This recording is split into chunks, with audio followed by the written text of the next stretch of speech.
વંદે ગુજરાત.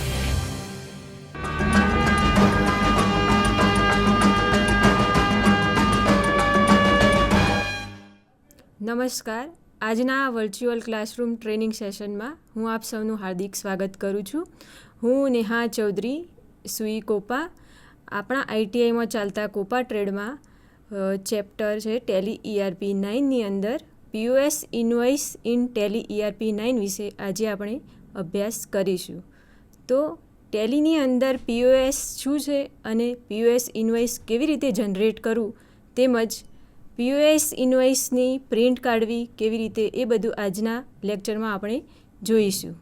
તો ફર્સ્ટ સ્લાઇડમાં આપણે જોઈ શકીશું POS ઇનવોઇસના લેસન્સ ઓબ્જેક્ટિવ, મતલબ કે POS ઇનવોઇસનો હેતુ. તો ફર્સ્ટ હેતુ છે એનો ટેલીમાં POS ઇનવોઇસ એક્ટિવ કેવી રીતે કરવું. સેકન્ડ છે POS ઇનવોઇસ ક્રિએટ કેવી રીતે કરવું. થર્ડ છે single mode and multi mode payment માટે POS ઇનવોઇસ જનરેટ કેવી રીતે કરવું. તેમજ ફોર્થ પોઈન્ટ છે POS ઇનવોઇસ પ્રિન્ટ કેવી રીતે કરાવવું. તો POS એટલે શું? તો POS એ પોઈન્ટ ઓફ સેલનું ટૂંકું નામ છે, જેમાં એક ટર્મિનલ કે જ્યાં ટ્રાન્ઝેક્શન પ્રોસેસ પૂર્ણ થતી હોય છે. તે એક કોમ્પ્યુટરાઇઝ રજિસ્ટર છે. તમે જોયું હશે શોપિંગ મોલ કે ઇલેક્ટ્રોનિક શોરૂમ કે જ્યાં કેશિયર કસ્ટમરની ખરીદી બિલની ટોટલ એમાઉન્ટ ગણતરી કરીને ઇનવોઇસ બિલ તૈયાર કરતા હોય છે. તો આ બિલ જ્યારે કસ્ટમર બિલ પે કરતો હોય છે ત્યારે આ પેમેન્ટ મોડ અલગ અલગ હોય છે, જેમ કે credit, debit card, gift voucher, check, cash payment વગેરેથી કસ્ટમર પે કરતા હોય છે. તો POSનો ઉપયોગ શેના માટે છે એ આપણે આમાં જોઈશું. હવે દુકાનોમાં કે શોરૂમમાં તમે ખરીદી કરવા જાઓ છો ત્યારે તમે કેશ કાઉન્ટર ઉપર જોતા હશો કે એક કોમ્પ્યુટર સિસ્ટમ હોય છે જેની જોડે POS મશીન કનેક્ટ કરેલું હોય છે. તો એની ઇમેજ આપણે અહીંયા આપેલી છે. તમે જોઈ શકો છો અહીંયા એક POS મશીન આપેલું છે જેની અંદર તમે ક્રેડિટ, ડેબિટ કાર્ડ સ્વાઇપ કરી શકો છો. એના જોડે કોમ્પ્યુટરની એક સ્ક્રીન છે જ્યાં તમે ટેલી ERP 9 કે એવું સોફ્ટવેર ઇન્સ્ટોલ કરેલું હોય તો એની અંદરથી તમે કેશ રજિસ્ટર બનાવી શકો છો. બંને ઇમેજો તમે જોઈ શકો છો. Next, advantage of POS in Tally. તો POSના એડવાન્ટેજ શું છે ટેલીમાં? તો એક તો તમે વેચાણની ગણતરી અને કેશ ડ્રોઅરનું મેનેજમેન્ટ કરી શકો છો. તેમજ ઇન્વેન્ટરી મેનેજ કરી અને બારકોડ સ્કેનરની સગવડ પૂરી પાડે છે. ખૂબ ઝડપથી કામગીરી કરી શકાય છે અને યુઝર ફ્રેન્ડલી છે. તો પહેલાંના જમાનામાં તમે જોતા હતા કે ખરીદી અને લે વેચ માટે ચોપડાઓનું નિભાવવા પડતા હતા, જેનો એક ગેરફાયદો એ હતો કે એનું સ્ટોરેજ કરવાની એમાં તમને પ્રોબ્લેમ ઊભા થતા હતા. નેક્સ્ટ સ્લાઇડમાં આપણે જોઈશું POS ઇન ટેલી ERP 9. તો POS મશીન જોઈ લીધું આપણે. હવે આ POSનું ટેલી ERP 9ની અંદર કેવી રીતે ઇમ્પ્લિમેન્ટ કરવું તે જોઈશું આપણે. તો ટેલી ERP 9માં POS ટર્મિનલ કેવી રીતે કામ કરે છે, POS ઇનવોઇસ કેવી રીતે ક્રિએટ કરવું, તેમજ વેરિયસ પેમેન્ટ મોડ જેવા કે સિંગલ પેમેન્ટ મોડ અને મલ્ટી પેમેન્ટ મોડ વગેરે વિશે આપણે જોઈશું. તો POS ઇનવોઇસ કેવી રીતે પ્રિન્ટ કરવું તે પણ આપણે એની અંદર જોઈશું.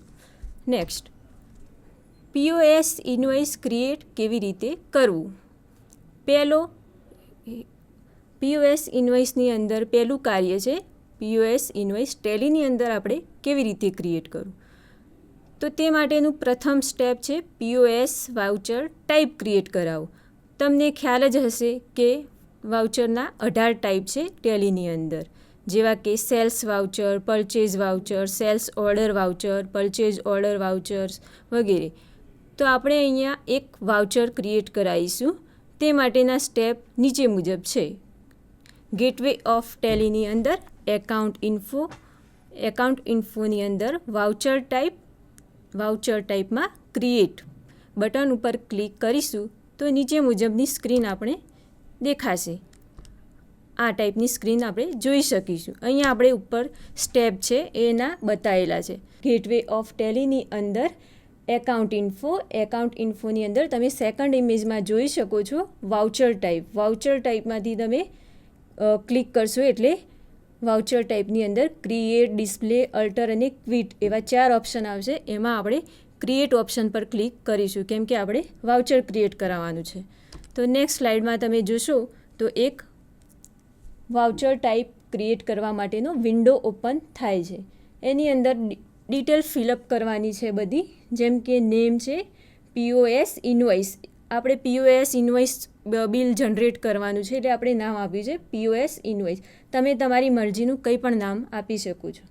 સિલેક્ટ ટાઈપ ઓફ વાઉચર, તો સેલ્સ, આપણે જોઈ ગયા કે કેટલા ટાઈપના 18 ટાઈપના વાઉચર છે જેની અંદર સેલ્સ, પરચેઝ વગેરે વાઉચર. તો આપણે POS ઇન્વોઇસ જે બનાવવા જઈ રહ્યા છીએ તે આપણે સેલ્સ વાઉચરની અંદર બનાવવાનું છે. તો આપણે વાઉચરનો ટાઈપ સિલેક્ટ કર્યો સેલ્સ. પછી છે મેથડ ઓફ વાઉચર નંબરિંગ, તો ઓટોમેટિક અથવા તો મેન્યુઅલી 2 ઓપ્શન હોઈ શકે જેમાં તમે ઓટોમેટિક નંબરિંગ સિલેક્ટ કરી શકો. પછી છે એલો નેરેશન ઇન વાઉચરમાં યસ ટીક કરેલું છે.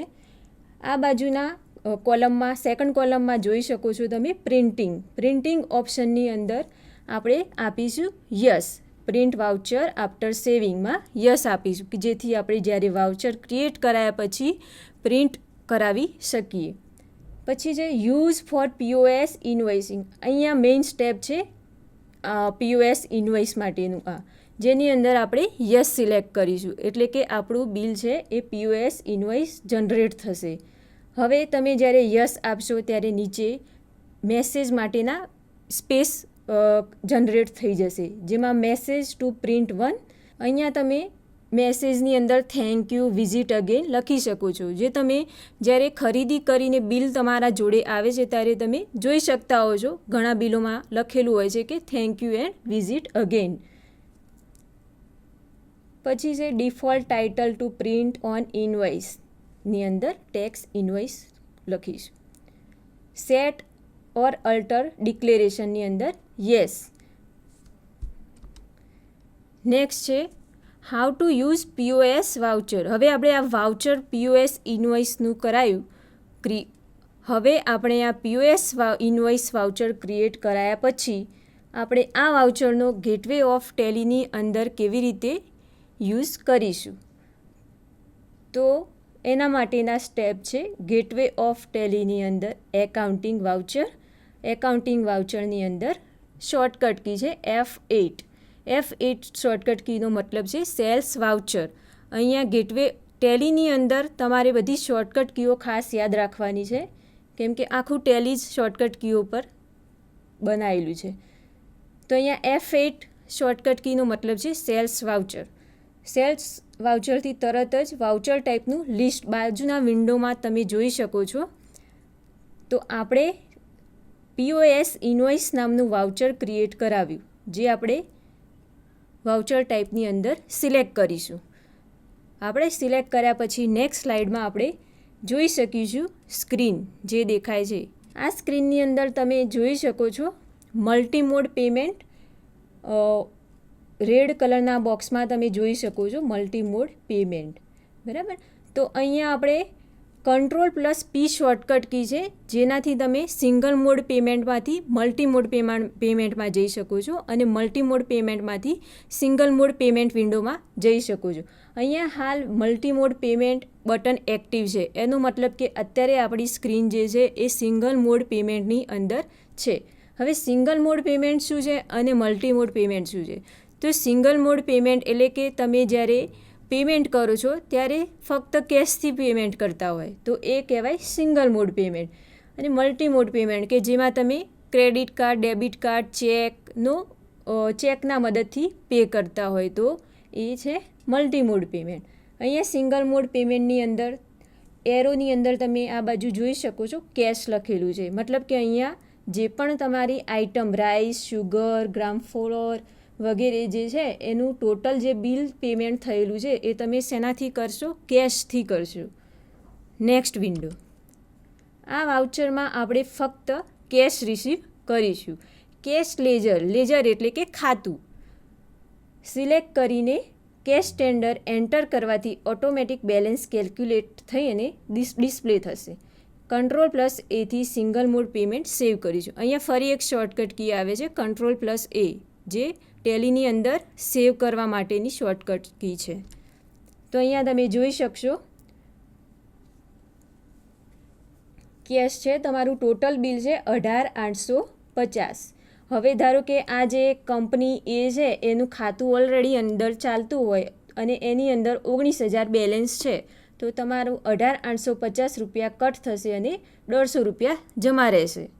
તો આ એક સિંગલ મોડ પેમેન્ટ માટેની પ્રોસિજર હતી. હવે નેક્સ્ટ જોઈશું POS invoice with multi mode payment. તો જ્યારે customer multi mode of payment જેમ કે credit, debit, gift voucher, check કે કેશ પેમેન્ટથી પે કરે ત્યારે મલ્ટી મોડ ઓફ પેમેન્ટ ઉપયોગી થાય છે. હવે અહીંયા ગિફ્ટ વાઉચર શું છે એ આપણે એક જોઈએ.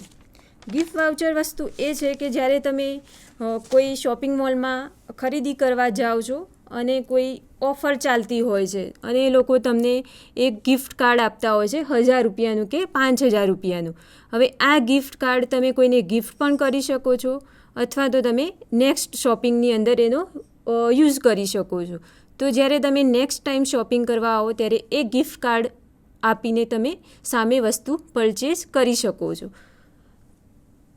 તો આ બધા gift voucher, check, debit, credit કાર્ડથી જ્યારે કેશ પેમેન્ટ કરવામાં આવે છે ત્યારે મલ્ટી મોડ ઓફ પેમેન્ટ ઉપયોગી થાય છે.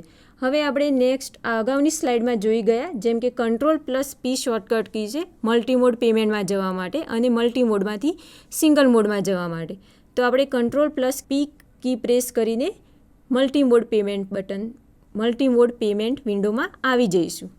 તો અહીંયા તમે પેમેન્ટ સેક્શન નીચે જોઈ શકો છો. રેડ બોક્સની અંદર તમે હાઇલાઇટ કરેલું છે જેમાં ગિફ્ટ વાઉચર, ડેબિટ અથવા credit card, cheque, cash 4 option આપેલા છે.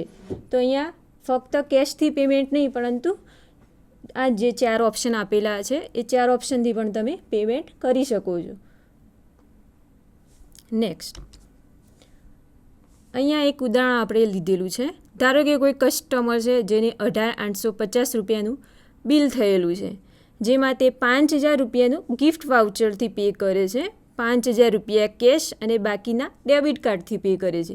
તો તમે પેમેન્ટ સેક્શનની અંદર અલગ અલગ એન્ટ્રી કરેલી જોઈ શકો છો. નેક્સ્ટ વિન્ડોમાં તમે જોશો કે નીચે એને ગિફ્ટ વાઉચરની અંદર ગિફ્ટ વાઉચર સિલેક્ટ કર્યું છે તો એની અંદર 5,000 રૂપિયા લખેલ છે, મતલબ કે ગિફ્ટ વાઉચરથી એને 5,000નું પેમેન્ટ કરેલું છે. પછી છે ક્રેડિટ અથવા ડેબિટ કાર્ડ, જેની અંદર સિલેક્ટ કરતાં તમને બેંકનું નામ પૂછશે. અહીંયા બેંકનું નામ એ આવશે કે જે બેંકમાં તમારે પૈસા જમા થવાના છે, મતલબ કે સામે જે દુકાનદાર છે એનું બેંક એકાઉન્ટ આવશે. State bank of India. Bill payment કરેલું છે 8,000. સ્ટેટ બેંક ઓફ ઇન્ડિયાથી એને 8,850 રૂપિયાનું પેમેન્ટ કરેલું છે. હવે અહીંયા બાજુમાં એક કાર્ડ નંબર નામનું કોલમ જોઈ શકો છો તમે. અહીંયા કાર્ડ નંબર છે એ ડેબિટ અથવા તો ક્રેડિટ કાર્ડનો કાર્ડ નંબર આવશે, જે કાર્ડ નંબર લખીને તમે પેમેન્ટ કરી શકો છો. પછી છે ચેક. તો ચેક જે બેંકમાં તમારે ચેક જમા કરાવવાનો છે એ ચેક ડિપોઝિટ કરાવવાનું છે એ બેંકનું નામ આવશે, સામે એના એમાઉન્ટ આવશે. પછી છે કેશ નોટ એપ્લિકેબલ આમાં આપણે લીધું છે કેમ કે આપણે કેશથી પેમેન્ટ નથી કરતા. આ વાઉચરને સિલેક્ટ કરીને જ્યારે તમે પ્રિન્ટ કરો છો તો તમે નીચે મુજબ POS ઇનવોઇસ બિલ જનરેટ થયેલું જોઈ શકશો. અહીંયા આપણે જ્યારે શોપિંગ મોલમાં એમ ખરીદી કરવા જતા હોઈએ છીએ ત્યારે આપણે સામે પેમેન્ટ કરીએ છીએ, સામે એ લોકો આપણને બિલ આપે છે. તો આ ટાઈપનું આપણે બિલ જોઈ શકતા હોઈએ છીએ. અહીંયા આઇટમ્સનું ડિસ્ક્રિપ્શન આપેલું છે, સામે કેટલી ક્વોન્ટિટી લીધેલી છે અને એ ક્વોન્ટિટીનો પર કિલોગ્રામ રેટ કેટલો ચાલે છે અને ટોટલ એમાઉન્ટ કેટલી થાય છે. અહીંયા આપણે જે પેમેન્ટ કર્યું છે એ પેમેન્ટ ઓફ મોડ પણ ડિસ્પ્લે થયેલું જોઈ શકીએ છીએ, જેમ કે gift voucher, debit card, credit card, check, બરાબર. તો આ રીતે અને નીચે લાસ્ટમાં આપણે જોઈ શકીએ છીએ thank you and visit again, જે આપણે જોઈ ગયા જ્યારે આપણે POSની અંદર ઇનવોઇસ વાઉચર બનાવતા હતા ત્યારે POS ઇનવોઇસ સિલેક્ટ યસ કરતાં નીચે સ્પેસમાં આપણે thank you and visit again લખેલું હતું, જે પ્રિન્ટની અંદર ડિસ્પ્લે થાય છે. તો આજે આપણે આ ચેપ્ટરની અંદર POS ઇન્વોઇસની અંદર POS કેવી રીતે કામ કરે છે, POS ઇન્વોઇસનું ટેલીમાં શું ભાગ ભજવે છે, તેમજ POS ઇન્વોઇસ વાઉચર કેવી રીતે ક્રિએટ કરવું, તેના 2 મોડ છે, સિંગલ મોડ અને મલ્ટી મોડ પેમેન્ટ, એ કેવી રીતે ક્રિએટ કરાવવા અને પ્રિન્ટ કેવી રીતે કરવું, એ બધું જોઈ ગયા. તો આજનો આ લેક્ચર સાંભળવા બદલ આપ સૌનો ખૂબ ખૂબ આભાર.